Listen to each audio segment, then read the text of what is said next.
evening. So we'll start with Mr. Anderson. Hi, Vinny. Okay. Yeah, good. I'll try this one, but I know you want to bite on it. But you're up against Nottingham Forest and Luton in this relegation fight, and there's both been decisions that have gone against you in both games. Forest are a winner, and Luton not. But I thought no one would mention it. Do you just have to just say, look, we can't think about that at this moment in time. We just got to think on the matches ahead of us. It doesn't improve my week if I think about it too much. But how many points are we short? Well, that would be 4, wouldn't it? Yeah. Just those 2 games. Mm. And obviously you swing because you take a point of them each, right? So, yeah. Just bigger picture, Vinny, because whatever happens now with the end of the season, we've seen clubs before and they've gone down and it's bad and people have to go and the club can't cope and stuff. But whatever happens here, that the future will still be bright. There's a big plan here. You're progressing along, and it's not a case of whatever happens between now and next Sunday is going to be catastrophic or whatever. No, but I think we said that 12 months ago. I mean, we said that 12 months ago. I think that's hopefully what this club can demonstrate in the future. That it's built with an idea for the long term. But I wouldn't like to. I'd like to avoid that scenario altogether, of course. Written on to me. Okay. How much value do you think you've added? You talked at the start of the season about the squad you had and the fact that they're young and they had to develop, and that you wanted to add value to Burnley Football Club, not just for this season. Yeah. Where are you on that? How much progress do you think you've made on that?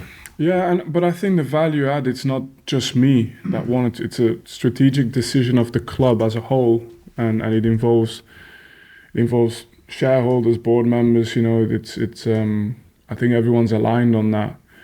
In terms of adding value, I think you find out at the end. I think we can all make assumptions like. Everybody knows we've got a couple of very talented players, and if I'm telling you that we've got players that will go on and do what Madsen's doing at Bayern Munich, at Dortmund, at the moment, and Chelsea, I mean, the difference is we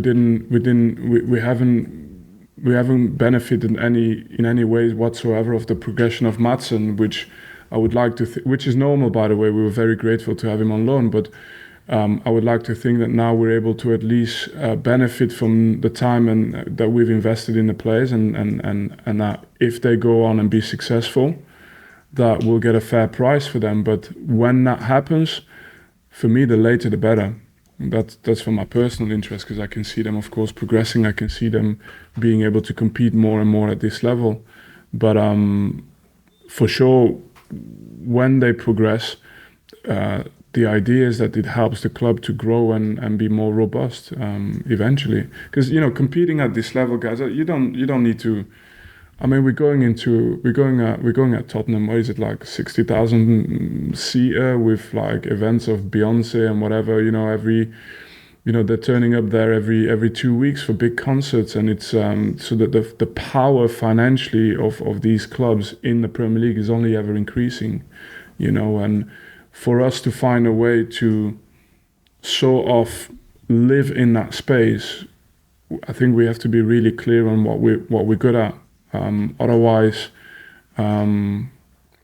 there's plenty of clubs in the Championship that used to be in the Premier League, and to stay in the Premier League it's you have to always be flexible and adaptable to what's happening around you.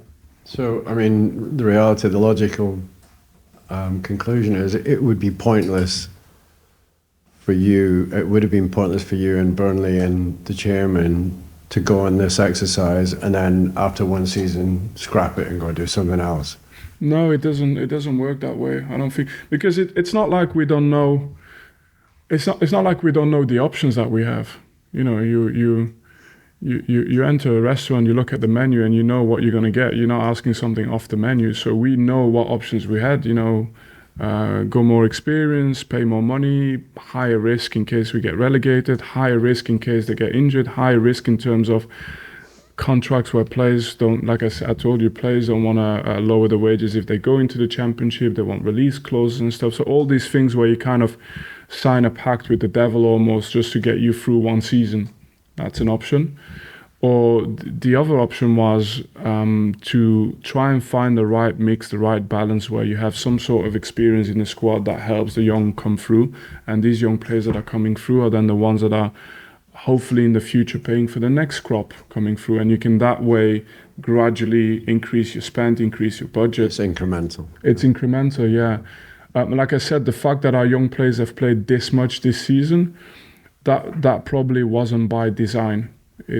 That's happened because they were just better this season. They won the competition fair and square, and we needed them to help us through the season. And so the cost of that is that obviously it's at times we've not been as competitive as we'd like.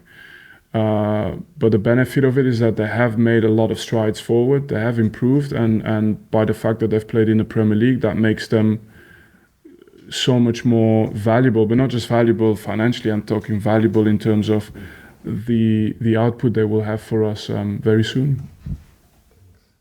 Whittle, Gillian, can I just give you the mic?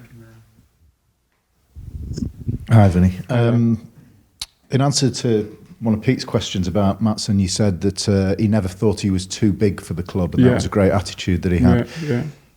Do you have a job to convince some of the players that you're talking about, the great promise, that they're not too big for the club in case you go down? And obviously with the obvious caveats, we hope you don't, sort of thing. If you think you're too big for the club, we don't want you here anyway. And for me, I look at this club, like I said to you, like an institution that's got 140 years plus history in so many ways that are almost too lengthy to describe just here, but like in everything in what football has been in this country. So I look at it in this way. I think we have to consider it as, for me, I wouldn't like to think that we're making too much of a distinction in our heads between this club and the clubs that you see playing Champions League on a Tuesday evening, not in the mentality at least. And but then after that, okay. You spoke to me a lot about, which player plays, this player plays, and then I told you if you want to be for these type of discussions, you could go down the road to Old Trafford or whatever name of the big clubs that you have in the Northwest, and they might have problems to deal with superstars. And don't misconstrue it, I'm not talking about United specifically, but like it could be Liverpool, because I know the headlines of this. I'm like, why am I going down this road? Yeah, no, but I'm talking, it could be Liverpool, could be City, could be United, but these problems of superstar players, like we can't have that here. We don't have that here. The only thing I'm saying is we